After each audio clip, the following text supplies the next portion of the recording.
Oh my God, I came up the wrong side. It's okay. No, it's totally fine. Sorry, I'm not trying to be the pushy alpha white guy pushing people off the stage. It's totally Oh fine. my God. And it's stuck. I'm too tall for this. I always forget. Hello. Okay, we're back. All right, so the name of my set, the female name of my set is Madonna. The male name of my set is Ebenezer. And the they-them name of my set is Pat. Okay. So have you all ever met people in real life and they have the same name as somebody like a TV person name? And you like can't believe that's a real name, right? Like I remember the first time, the first time, how do I do this? It's the okay. I know it's tricky dick. Close enough, righty tighty, lefty loosey, absolument.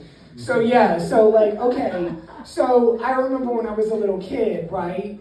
Okay, and it was at my church. So we had they were talking about something where the preacher goes, yeah, we want to welcome the organist's daughter to the church. She'll be coming next week. We want to welcome Madonna to the church. We want to welcome Madonna. And I was like a little kid, and I had heard of Madonna on TV, you know, and like I couldn't believe it was like a real name. And it was like, okay, so, and Madonna's on TV, like in her bra and panties, dancing in her videos at that time. And then this lady was in a church. And I was like, I couldn't believe it. My mom's a church lady, right, from Kentucky. She goes, yeah, it means Madonna means Mother of Christ. She corrupted it. She perverted that name.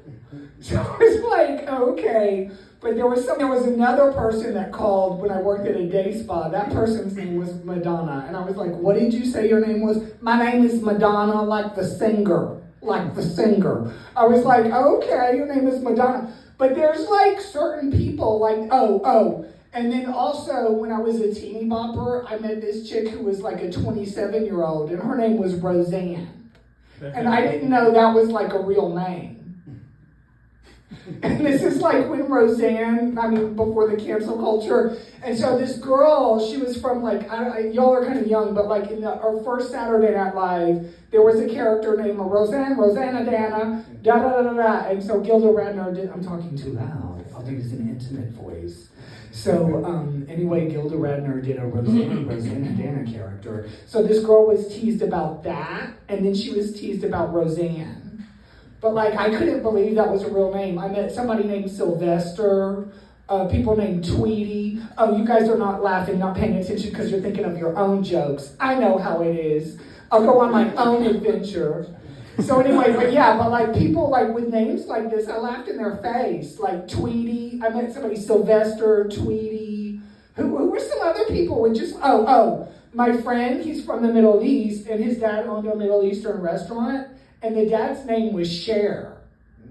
And it was spelled like S-H-E-R. But he owned a restaurant. And I was like, your dad's name is Cher? And we just, there's somebody named Rocky. That's a real name. Okay, enough is enough. Enough about names. You guys are not into that. So I got a few more minutes up here. Okay, I want to bitch about Amelia Earhart since I ran out of time. Or I'm running out of time. Okay, cool. I want to bitch about Amelia Earhart. So backstory in case you didn't pay attention in school. So Amelia Earhart was like the first woman to fly a plane, and it went down in 1937. They don't know where the fuck she is. They've never known where the fuck she is. Okay? And so anyways, it went down in that year. They come out periodically, okay? So when I learned about Amelia Earhart when I was in school, when I was in elementary school, I came home and I told my mom, I was like, oh, Amelia Earhart, she disappeared in a plane. And my mom must have been around circa the age I am now. And she was like, yeah, they thought they found a plane. They thought they found a boat. And I didn't know what she meant. And fast forward now as an adult, I'm like the age my mom was. And it's like, okay, they've come up with these articles that are like, oh, we found Amelia Earhart. And they always end, and it'll get you to like read the articles or pay for the news. And then the final line will be like, we don't know where the fuck Amelia Earhart is. We were just saying this shit. That's like what the article will be about. So in my lifetime, they found Amelia Earhart like in the Marshall Islands. They found a photograph they thought was the back of her head. They thought they found her in Hawaii. They thought they found the transmitter. Anyway, so there's a new documentary about we found Amelia Earhart. And I'm just so done with it. Like, I'm not going to watch that. Because, you know, like, the end of it is going to be like, we don't know where the fuck this bitch is. We have no fucking clue. Okay, I think I have another New York minute up here. So I also want to bitch about JFK. It's not what you can do for yourself, but what you can do for your country. I had sex every day with other women while I was married to Jackie Kennedy. Like, that's how he talks, right? And I went to the JFK Museum. Don't waste your time. Watch it on YouTube. Anyway, so like, I also am at an age where I don't give a fuck about the assassination conspiracy theories anymore. I really don't care.